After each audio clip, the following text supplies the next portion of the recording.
శ్రీమణి కవన సమీరానికి మిత్రులందరికీ మనసారా స్వాగతం పలుకుతూ ఈనాటి నా కవిత అరుగును నేను. అరుగును నేను, వీధి అరుగును నేను, పరుగుల లోకంలో కరిగి కరిగి మరుగున పడిపోయాను, కనుమరుగైపోయాను, అంతస్తుల మోజులో అడుగున పడిపోయాను.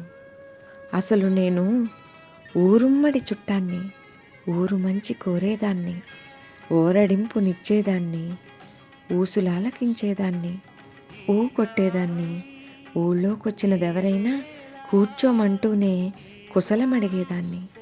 పొరిగింటి ముచ్చట్లైనా, ఇరుగింటి అగచాట్లైనా, ఇంటింటి రామాయణాన్ని ఇట్టే కనిపెట్టేదాన్ని. నేర్పుగా ఓర్పుగా తగవులు తీర్చేదాన్ని, తగిన తీర్పులు ఇచ్చేదాన్ని.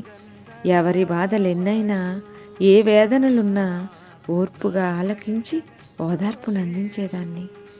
నేనెరుగని కథ లేదు, నన్నెరుగని గడపలేదు, నాతో గడపనిదెవరు, నాతో పని పడనిదెవరికని. అందరినీ అక్కున చేర్చుకు లాలించేదాన్ని, పాలించేదాన్ని, ఆత్మీయత పంచేదాన్ని, అందరినీ ఆదరించి చేరదీసి సేదదీర్చేదాన్ని.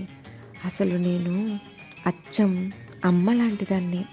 అసలు సిసలో మానవ సంబంధాలకు పట్టుగొమ్మలాంటిదాన్ని. ఎవరూ బదిలం చేయని పాత బంగారాన్ని, రాతినే గాని ఆ పాత మధురాన్ని.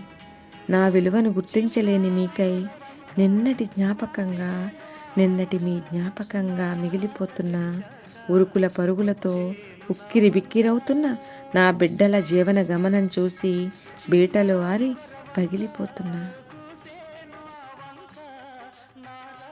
తెలిసాక వచ్చేను నా వంక ఎన్నాళ్ళో గడిచాక ఇన్నాళ్లకు కలిశాక ఎన్నాళ్ళో గడిచాక ఇన్నాళ్లకు కలిశాక